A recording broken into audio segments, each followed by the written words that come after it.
Hello दोस्तों, कैसे हैं आप लोग। आज मैं हर्ष लोधी आपको लाइट रिफ्लेक्शन एंड रिफ्रैक्शन का पार्ट 2 समझाऊंगा। तो चलिए शुरू करते हैं। इससे पहले हमने पार्ट 1 में देखा था कि लाइट क्या होती है, प्रकाश क्या होता है, ल्यूमिनस ऑब्जेक्ट और नॉन ल्यूमिनस ऑब्जेक्ट क्या होते हैं, नेचर ऑफ लाइट क्या होता है, और हमने जाना था कि कैरेक्टरिस्टिक्स ऑफ लाइट क्या होता है, और इसमें जाना था कि स्पीड ऑफ किसकी ज़्यादा रहती है, लाइट की स्पीड ज़्यादा रहती है, साउंड की स्पीड ज़्यादा रहती है। तो ये सब हमने फर्स्ट पार्ट में पढ़ा था। लॉज ऑफ रिफ्लेक्शन भी हमने पढ़े थे, उसमें प्लेन मिरर जाना था, स्पेरिकल मिरर जाना था कि क्या होता है, हमने जाना था कि real image and virtual image क्या होती है। तो आज हम थोड़ा रिवाइज करते हैं कि real image and virtual image क्या होती है, क्योंकि आज के लेक्चर में हमें बहुत ज़्यादा जरूरत पड़ेगी इन सब चीज़ों की। तो जैसे हम यहाँ पे देखें वर्चुअल इमेज, आभासी प्रतिबिंब। तो यहाँ पे जैसे एक लड़का खड़ा है, तो उसकी इमेज यहाँ पे ये प्लेन मिरर है ना, तो उस प्लेन मिरर में कहाँ बनेगी। तो यहाँ पे ये बॉय खड़ा है, एक अगर हमने यहाँ से रे डाली तो यहाँ पे लॉस ऑफ रिफ्लेक्शन के कारण वो यहाँ पे सीधी वापस आएगी, क्योंकि 90 डिग्री पे गई है, 90 डिग्री पर वापस आएगी। एक हमने यहाँ पे रे डाली तो यहाँ पे एक रिफ्लेक्ट करके एंगल ऑफ इंसिडेंट और एंगल ऑफ रिफ्लेक्शन इक्वल बना के ये यहाँ पे चली जाएगी। तो और जो यहाँ पे आने वाली रे है और ये यहाँ पे वापस आने वाली रे है, हमने इनको थोड़ा एक्सटेंड करा और देखा कि ये कहाँ टकरा रही हैं। तो ये जब देखा तो यहाँ पे कांच के पीछे टकरा रही थी। तो अगर कोई सी भी इमेज कांच के पीछे बन रही है तो वो सच्ची में है क्या, नहीं है ना। तो कैसी हुई इमेज हुई, वो वर्चुअल इमेज हुई। तो ये वर्चुअल इमेज है। और वहीं रियल इमेज कैसी होती है, तो रियल इमेज हम देखते हैं। जैसे प्लेन मिरर से हम वर्चुअल इमेज बनाते हैं, तो हम रियल इमेज कैसे बनाएंगे, कॉनकेव मिरर से बनाएंगे। मतलब ये तो उनकी प्रॉपर्टी है कि किस मिरर से क्या बन रही है। ठीक है, यहाँ पे एक कर्व मिरर रखा है, यहाँ पे एक बॉय है। तो हम पहले सबसे पहले एक पैरेलल रे ले जाते हैं इस प्रिंसिपल एक्सिस के। अभी हम जानेंगे प्रिंसिपल एक्सिस क्या होता है, हम ऐसी रे क्यों ले जाते हैं। तो यहाँ पे ले गए तो यहाँ पे angle of incident angle of reflection के कारण ये यहाँ से चली गई। अभी हम जानेंगे कि ये यहीं से क्यों जाती है, और ये इसलिए जाती है क्योंकि यहाँ पे angle of incident angle of reflection के बराबर रहता है।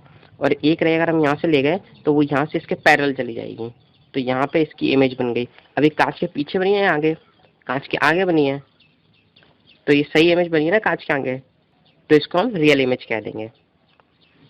ठीक है, अब आप समझ गए होंगे कि रियल इमेज और वर्चुअल इमेज क्या होती है और एक किस मिरर से बनती है। ठीक है, चलिए अब आगे बढ़ते हैं। तो आज का हमारा पार्ट 2 स्टार्ट करते हैं यहाँ से, प्रोपागेशन ऑफ लाइट से। प्रोपागेशन ऑफ लाइट का मतलब प्रकाश नु प्रसार, मतलब उसका प्रसार कैसे होता है। तो आप जब भी देखते हैं, जब हम टॉर्च जलाते हैं तो उसका एकदम, जैसे यहाँ से मान लीजिए मैंने एक टॉर्च जलाई, ये टॉर्च है मेरी और मैंने ये जलाई, तो इसकी लाइट एकदम सीधी सीधी जाती है, बहुत दूर जा फैलने लगती है, बट वो जाती सीधी सीधी है, क्योंकि यहाँ से भी ऐसी ऐसी, मतलब रेस हमेशा सीधी सीधी जाती हैं। तो ये हमेशा जो इसकी रेज रहती हैं वो हमेशा सीधी सीधी जाती है, किरण वो एकदम सीधी सीधी जाती है। जैसे अगर हम सूरज से हमारे पास रोशनी भी आ रही है ना, तो वो एकदम सीधे सीधे फॉर्म में आ रही है, एकदम सीधे सीधे ऐसे। तो हमेशा जो लाइट रहती है वो हमेशा सीधी एकदम सीधी लाइन में ट्रेवल करती है। तो यही है propagation of light, rectilinear propagation of light कहते हैं इसको हम। यहाँ पे गुजराती में भी लिखा है, आप पढ़ लें।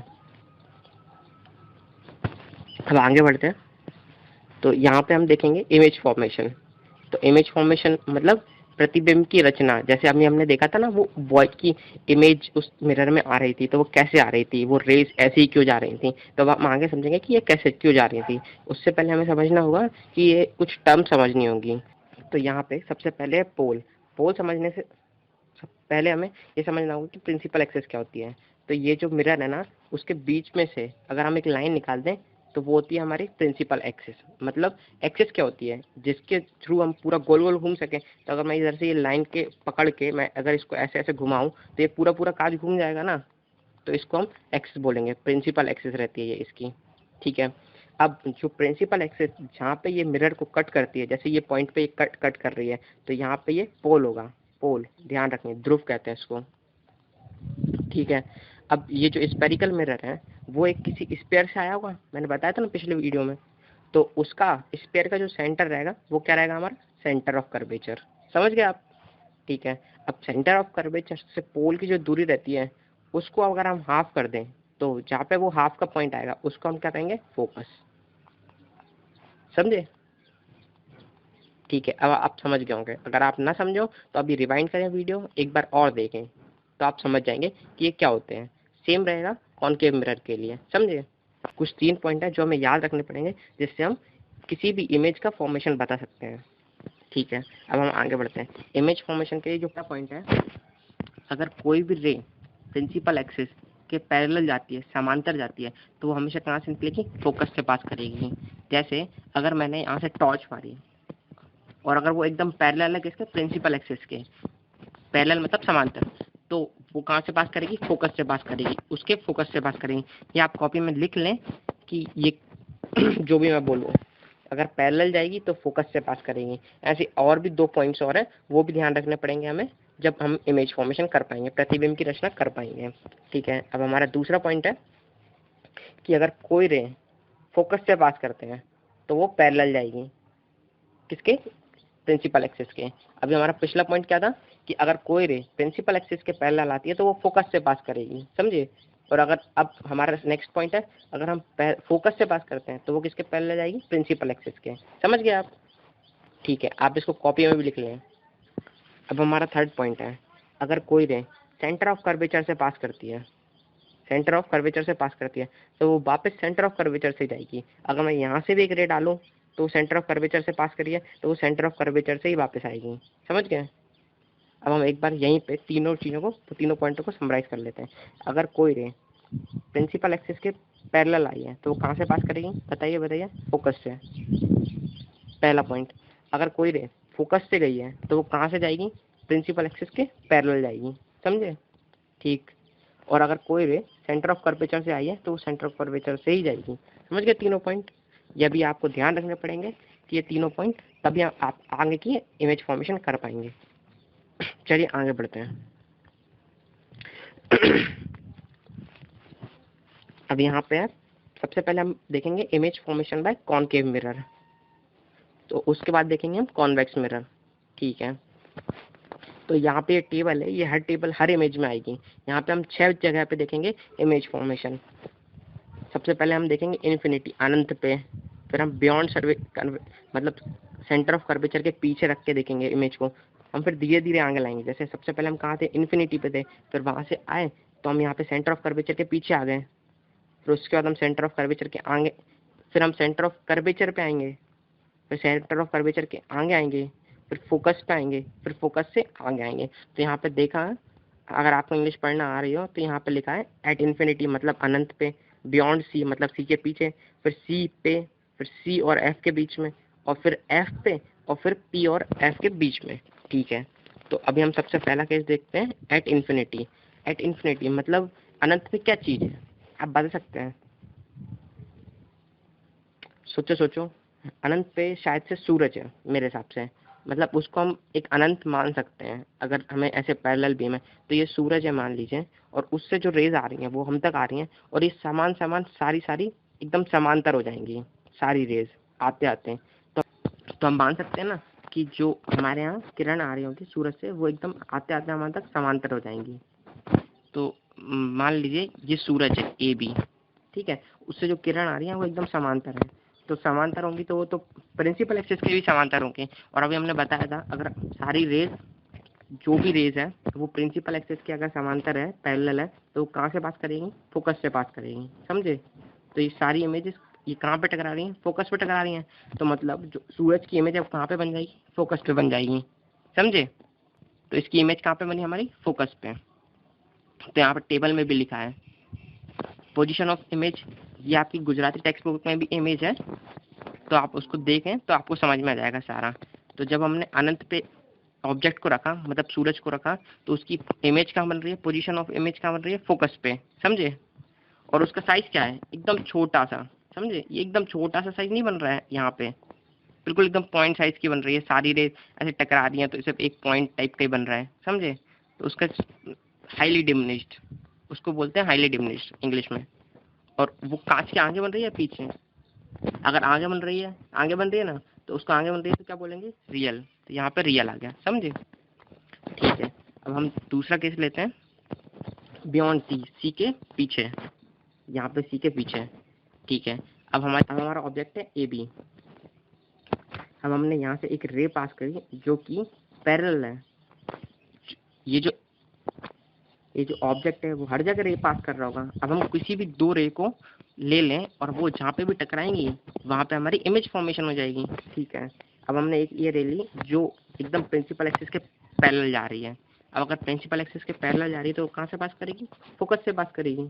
ठीक है, और एक ले लिए हमने जो सेंटर ऑफ कर्वेचर से जा रही है। सेंटर ऑफ कर्वेचर से जा रही है तो हमने उस 3 पॉइंट्स में पढ़ा था कि अगर सेंटर ऑफ कर्वेचर से जाएगी तो वापस कहाँ से आएगी? सेंटर ऑफ कर्वेचर से आएगी। ठीक है, अब ये दोनों यहाँ पे टकरा रही हैं तो इमेज का फॉर्मेशन कहाँ हो रहा है? यहाँ हो रहा है। साइज क्या है इमेज का? हमारी ऑब्जेक्ट का साइज ये था, इमेज का साइज ये है, तो छोटी हो गई ना इमेज। ठीक है, हमने एक प्रॉपर्टी भी देख ली। कांच की आंखें बन रही है पीछे बन रही है? कांच की आंखें बन रही है मतलब रियल होगी। तो अब चलिए आप टेबल में देखते हैं। बियॉन्ड सी मतलब सी के हमने पीछे रखा, तो कहाँ पे इमेज बन रही है? Between F and C. Between F and C मतलब फोकस और कर्वेचर, सेंटर ऑफ कर्वेचर के बीच में बन रही है? बन रही है ना। ठीक है, साइज क्या उसका? डिमिनिश्ड मतलब छोटी है। इधर हाईली डिमिनिश्ड था मतलब बहुत छोटी थी, वो तो एक पॉइंट साइज की बन रही थी, और यहाँ पे डिमिनिश्ड मतलब उससे छोटी है। ठीक है, कांच की आंखें बन रही है पीछे बन रही है, कांच की आंखें बन रही है मतलब ये रियल। अब यहाँ पे आपको समझ में आ रहा होगा कि इन्वर्टेड क्या लिखा है। इन्वर्टेड मतलब होता है उल्टा, समझ रहे? यहाँ पे आप देख रहे होंगे तो यहाँ पे जो इमेज है वो उल्टी बन रही है, समझे? अब हम थर्ड पॉइंट पे जाते हैं। अब थर्ड पॉइंट पे क्या होगा? एट सी। अभी हम सी के पीछे थे, अब सी के पे आ गए। तो ठीक है, अब हमने ऑब्जेक्ट को रख दिया सी पे। अब हमने एक रे ऐसी डाली जो कि पैरेलल थी प्रिंसिपल एक्सिस के, वो कहाँ से पास करेगी? फोकस से। अब हमने एक रे डाली फोकस से, प्रिंसिपल एक्सिस के पैरेलल जाएगी। ठीक है, अब ये दोनों कहाँ टकरा रही हैं? यहाँ पे टकरा रही हैं। तो अब हमने देखा तो यहाँ पे जो इमेज का साइज है वही ऑब्जेक्ट का साइज हो गया। इमेज यहाँ पे बन गई, कहाँ पे? सी पे ही बन गई। तो यहाँ देखें तो एट सी मतलब हमने ऑब्जेक्ट को रखा एट सी, इमेज क्या बन रही है? एट सी। साइज क्या था उसका? सेम साइज था। ठीक है, और वो कैसी है? रियल। कांच के आगे बन रही है, कांच के पीछे बन रही है? कांच के आगे बन रही है ना, तो रियल है। ठीक है, इन्वर्टेड मतलब उल्टी बन रही है। समझ गए आप? हम नेक्स्ट देखते हैं fourth, between C and F मतलब सी और एफ के बीच में। ठीक है, अब जब सी और एफ के बीच में रखी है तो मैंने एक यहाँ पे ये ऑब्जेक्ट है, यहाँ से एक रे ऐसी डाली और ये कहाँ से पैरेलल है? प्रिंसिपल एक्सिस के, तो वो कहाँ से बात करेगी? फोकस से बात करेगी। ठीक है, और एक मैंने सेंटर ऑफ कर्वेचर से डाली तो वो सेंटर ऑफ कर्वेचर से वापस आएगी। तो यहाँ पे जो जहाँ भी टकराएंगे वहाँ पे इमेज बन जाएगी, तो यहाँ पे इमेज बन गई। ठीक है, तो ये इमेज कैसी है? ये ऑब्जेक्ट का साइज छोटा था तो इमेज का साइज बड़ा है, समझ रहे? मैग्नीफाइड हो गई, बड़ी हो गई। तो यहाँ पे हम देखें टेबल में तो बिटवीन सी एंड एफ जब हमने रखी तो इमेज क्या बन रही है? बियॉन्ड सी मतलब सी के पीछे बन रही है। ठीक है, और उसका साइज क्या होगा? एनलार्ज मतलब बड़ी हो गई है। ठीक है, कांच के आगे बन रही है तो रियल भी होगी और उल्टी बन रही है तो इन्वर्टेड भी होगी। ठीक है, समझ गए आप? अब हम फिफ्थ पे आते हैं, एफ पर। तो जैसे हमने एफ पर रखा तो वहां से हमने एक ऐसी पैरेलल रे डाली जो कि प्रिंसिपल एक्सिस के पैरेलल है, तो वो कहाँ से पास करेगी? फोकस पे। ठीक है, और एक हमने सेंटर ऑफ कर्वेचर से डाली तो वो सेंटर ऑफ कर्वेचर से, फिर हमने देखा कि वो सेंटर ऑफ कर्वेचर वाली लाइन और जो फोकस से पास कर रही है वो कभी मिली ही नहीं, मतलब समांतर है। तो इमेज कहाँ पे बन जाएगी? इन्फिनिटी पे। तो ध्यान है, हमने जब सूरज की इमेज बनाई थी जब जो कि इन्फिनिटी पे था तो उसकी इमेज क्या बन रही थी? फोकस पे। अब हम फोकस पे रख रहे हैं ऑब्जेक्ट को तो उसकी इमेज क्या बनेगी? इन्फिनिटी पे। सेम इसी टाइप से। तो अब टेबल में देखें तो एट एफ जब हमने फोकस पे रखी ऑब्जेक्ट को तो उसका इमेज कहाँ बनी? इन्फिनिटी पे मतलब अनंत पे बनी। ठीक है, और हाईली एनलार्ज मतलब बहुत बड़ी बन जाएगी। जैसे बहुत बड़ा सूरज था, यहाँ के बहुत छोटा हो गया था, ऐसे यहाँ पे बहुत छोटू बिंदु, वहां जाके एकदम सूरज बन जाएगी। समझे? ठीक है, अब कांच के आगे बन रही है तो रियल होगी, और इन्वर्टेड मतलब यहाँ नीचे बन रही है तो ये देखिए नीचे गई है ना दोनों लाइन, तो यहाँ पे इन्वर्टेड हो जाएगी। ठीक है, अब हम सिक्स पॉइंट पे देखते हैं, बिटवीन पी एंड एफ। ठीक है, फोकस से और आगे आ गए। अभी फोकस पे थे, अब फोकस से और आगे आ गए। ठीक है, यहाँ पे हमारा ऑब्जेक्ट रखा है तो यहाँ पे देखा तो हमने एक, अब हम पोल पे डालते हैं। जैसे हमने पोल पे डाला तो यहाँ से पोल से 45 डिग्री का एंगल बना के यहाँ पे चले गए, क्योंकि angle of reflection angle of incident के बराबर होता है। ठीक है, एक सेंटर ऑफ कर्वेचर से डाली तो सेंटर ऑफ कर्वेचर से आ गए। तो हमने जब यहाँ दोनों लाइन को यहाँ पे मीट कराया तो एक कांच कांच के पीछे मीट कर रही है, समझ रहे हैं? और यहाँ पे ऑब्जेक्ट का साइज ये है। तो आप यहाँ पे देखेंगे कि कहाँ पे बनी? जब हमने इमेज को बिटवीन पी एंड एफ रखा तो वो बिहाइंड द मिरर बनी, मतलब कांच के पीछे इमेज बन रही है। ठीक है, उसका साइज क्या है? पहले साइज से बड़ा है, एंड लार्ज है, और ये कांच के आगे या कांच के पीछे है? कांच के पीछे है, तो कांच के पीछे क्या होता है? वर्चुअल। तो ये वर्चुअल है, ध्यान रखिए। और इसको कांच ऊपर बनी है नीचे बनी है? कांच के सीधे ही है ना ये ऑब्जेक्ट, तो ये इरेक्ट होगा, इसको इरेक्ट कहते हैं। आप आपकी गुजराती टेक्सट में ये टेबल देख सकते हैं, और वहाँ पे आप इसको आप अपने उससे करके देखें कि आपसे ये टेबल बन रही है कि नहीं बन रही। ये टेबल बहुत काम की है। ठीक है, अब हम आगे बढ़ते हैं। अभी हमने कॉनकेव मिरर की इमेज फॉर्मेशन देखा, अब हम कॉन्वेक्स मिरर की इमेज फॉर्मेशन देखेंगे। ठीक है, कॉन्वेक्स मिरर क्या होता है? जिसकी जो कुछ इस टाइप का रहता है और उसकी बाहर की सरफेस पॉलिश रहती है। तो अब इसके लिए जो सारे जो मेन पॉइंट्स रहेंगे, फोकस, कर्वेचर, पोल, तो ये तो सब सारे सीधे हाथ तरफ रहेंगे, और हमें हमेशा इमेज को कहाँ रखते हैं? उल्टे हाथ तरफ रखते हैं, समझे? तो इसमें सिर्फ दो ही केस बनेंगे, एक इन्फिनिटी और एक हम पोल के पास ले आए, समझे? एक अनंत पे और एक पोल के पास ले आए। तो सबसे पहला केस देखते हैं एट इन्फिनिटी। जब हमने इन्फिनिटी पे रखा तो हमने पता ही है आपको सारी इमेज तो सारी रेज पैरेलल हो जाएंगी। जब पैरेलल हो जाएंगी तो वो कहाँ से पास करेंगी? फोकस से। तो सारी रेज इस टाइप की हो गई, बट वो कन्वर्ट्स कहाँ करेंगी? फोकस पे, समझे? तो इमेज कहाँ बन गई? फोकस पे। तो यहाँ पे टेबल में देखिए एट इन्फिनिटी, जब हमने इन्फिनिटी पे ऑब्जेक्ट को रखा तो उसकी इमेज कहाँ बनी? फोकस पे। ठीक है, और जब यहाँ पे ऑब्जेक्ट का साइज इतना बड़ा था तो यहाँ पे इमेज का साइज पॉइंट साइज आ रहा है एकदम, तो हाईली डिमिनिश्ड पॉइंट साइज। ठीक है, यहाँ वर्चुअल इमेज बनी क्योंकि ये कांच के पीछे बनी है। ठीक है, और इरेक्ट मतलब सीधी बनी है ना, वो तो पॉइंट साइज है, तो उसको सीधा उल्टा क्या समझो। अब यहाँ सेकंड पॉइंट पे जाते हैं। जब हमने बिटवीन इन्फिनिटी एंड पी, मतलब अब एक पी बचा ना, तो जब हमने इन्फिनिटी एंड पी के बीच में रखी तो एक रे हमने जो पैरेलल गई वो कहाँ से पास करेगी? फोकस से पास करेगी। ठीक है, हमने फोकस से पास कर दी। और एक रे जो हमने सेंटर ऑफ कर्वेचर से पास कराई तो वो सेंटर ऑफ कर्वेचर से जाएगी। तो यहाँ पे इमेज कहाँ बनी हमारी? यहाँ पे आपको दिख रही होगी, यहाँ पे इमेज बनी जहाँ पे ये दोनों लाइन इंटरसेक्ट करी हैं। तो यहाँ पे हमारा ऑब्जेक्ट का साइज क्या था? बड़ा था, और यहाँ पे इमेज का साइज हमारा छोटा हो गया। तो हम यहाँ पे टेबल में देखें बिटवीन इन्फिनिटी एंड पी रखा हमने, तो हमारी इमेज कहाँ बनी? पोल और फोकस के बीच में। यहाँ पोल और फोकस के बीच में इमेज बनी हमारी। साइज क्या था उसका? डिमिनिश था, मतलब थोड़ी छोटी हो गई थी। यहाँ कांच के आगे बनी है, कांच के पीछे बनी है? कांच के पीछे बनी है, तो इसको क्या बोलेंगे हम? वर्चुअल। ऊपर बनी है ना, तो इसलिए इरेक्ट। समझे आप? अब आप कॉनकेव मिरर और कॉन्वेक्स मिरर दोनों की इमेज फॉर्मेशन सीख गए होंगे। अगर आपको कोई भी दिक्कत है तो आप नीचे कमेंट सेक्शन में पूछ सकते हैं। अब हम यूज देखते हैं कॉनकेव मिरर के। तो यहाँ पे हम कॉनकेव मिरर को कई जगह यूज लेते हैं। जैसे आपने एक जगह देखा होगा कि वहाँ पे इमेज हमारी बड़ी बन रही थी, तो उसी तरह से हम जहाँ पे हमको बड़ा देखना रहता है, जैसे जो डेंटिस्ट रहते हैं वो कॉनकेव मिरर का यूज़ करते हैं जनरली हमारे टीथ देखने के लिए। तो इससे मिरर से हमारे अंदर के टीथ दिख जाते हैं और वो भी बड़े दिख जाते हैं, समझे? अब हमने एक जगह देखा था कि जब इन्फिनिटी से रेज आ रही थी तो एक जगह कन्वर्ज हो गई थी, फोकस हो गई थी। तो ये हम बर्निंग मिरर में काम लेते हैं। इससे हम कुछ भी चीज़ को जला सकते हैं। जैसे जो भी रेज रहेंगी सूरज की वो यहाँ पे आएंगी और यहाँ पे एकदम कन्वर्ज हो जाएंगी, तो यहाँ पे हम जो भी ऑब्जेक्ट को रखेंगे वो जल जाएगा। तो इधर हम इस्तेमाल लेते हैं, हम इसको टॉर्च में इस्तेमाल लेते हैं। जैसे जब सूरज से किरण आ रही थी तो सारी एक पैरेलल आ रही थी और फोकस पे कन्वर्ज हो गई थी। अगर हम किसी भी ऑब्जेक्ट को फोकस पे रख रहे थे तो उससे जो रेज निकल रही थी वो सारी पैरेलल निकल रही थी। तो इसी टॉर्च में जब हमको सीधी बीम चाहिए रहती है, सारी सीधी बीम चाहिए रहती है, तो हम टॉर्च में कॉनकेव मिरर का यूज़ करते हैं। सोलर कुकर में भी हम कॉनकेव मिरर का यूज़ करते हैं कुछ भी खाना वाना पकाने के लिए। जो सूरज से किरण आती हैं वो यहाँ पे टकराती हैं और सारी फोकस हो जाती हैं उस पतीले पे जिसमें हम खाना रखा है, तो वो खाना पक जाता है। हम हेडलाइट्स में भी उसका इस्तेमाल लेते हैं कॉनकेव मिरर का। ठीक है, अब हम कॉन्वेक्स मिरर की देखते हैं। कॉन्वेक्स मिरर कहाँ इस्तेमाल होगा? जहाँ पे हमें हमेशा उसमें साइज छोटा ही मिल रहा था, तो हम ऐसी जगह कॉन्वेक्स मिरर लगाते हैं जहाँ पे हमें साइज छोटा लगे। जैसे जो मोड्स रहते हैं, घाटियों पे जो मोड रहते हैं, उसमें हम काफ़ी दूर तक की ऑब्जेक्ट को देख पाएँ, ताकि जो सामने आ रही है कार वो हमें कांच में पहले दिख जाए, ताकि हम आसानी से वो मोड कर सकें। तो वहाँ पे हम देखते हैं, आपने देखे होंगे ये कहीं कहीं लगे रहते हैं। और रेयर व्यू मिरर में मतलब गाड़ी के साइड में जो कांच रहता है उसमें भी यही वाला कॉन्वेक्स मिरर यूज होता है, ताकि जो बहुत बड़ा ऑब्जेक्ट है वो हमें इस छोटे से कांच में दिख सके, समझे? तो यही था कुछ कॉन्वेक्स मिरर का उपयोग। अभी नेक्स्ट टॉपिक आता है साइन कन्वेंशन, गोलाकार अरीसा द्वारा प्रतिबिंब માટે संज्ञा पद्धति।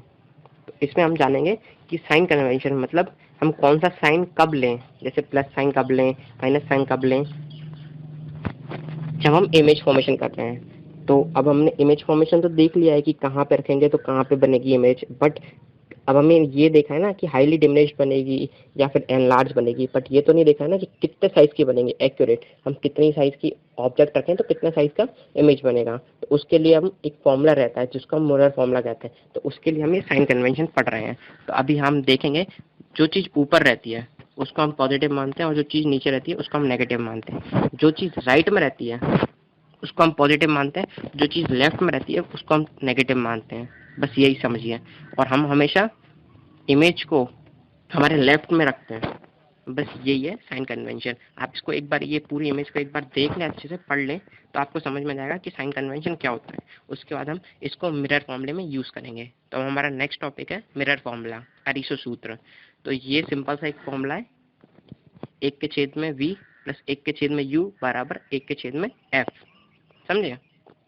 तो ये आप याद कर लें मिरर फॉर्मूला। अब इसमें v क्या है, u क्या है और f क्या है, वो अब मैं समझाता हूँ आपको। v क्या है, इमेज डिस्टेंस। हम जो भी डिस्टेंस है ना वो पोल से नाप रहे हैं। जैसे मान लीजिए ये हमारा मिरर है, ये पोल है, ठीक है, यहाँ पे हमारी इमेज बन रही है। तो इमेज से पोल की दूरी जितनी भी रहेगी ना वो हमारी v हो जाएगी, ठीक है। ऑब्जेक्ट डिस्टेंस मतलब जैसे हमने यहाँ पे ऑब्जेक्ट रखा, मान लीजिए यहाँ पे ऑब्जेक्ट रखा था, तो उससे जो पोल की दूरी होगी उसको हम u बोल रहे हैं, ठीक है। अब फोकल लेंथ तो आपको समझ में आ ही रही होगी। फोकस से पोल के बीच की जो दूरी रहती है उसको हम फोकल लेंथ कहते हैं, तो वो f रहती है। तो इसी फॉर्मूला के बेसिस पे हम काफ़ी चीज़ें कैलकुलेट करते हैं। मैं इसके क्वेश्चन आपको वर्कशीट में दूंगा। अगर आपको कुछ भी दिक्कत है तो आप व्हाट्सएप ग्रुप या फिर डाइट के कमेंट सेक्शन में पूछ सकते हैं। और आपसे एक रिक्वेस्ट है, जो भी लोग इस वीडियो को देख रहे हो कृपया आप अपना नाम नीचे कमेंट सेक्शन में ज़रूर लिखें। हमारी इस वीडियो को लाइक करें, शेयर करें एंड सब्सक्राइब करें। Thank you.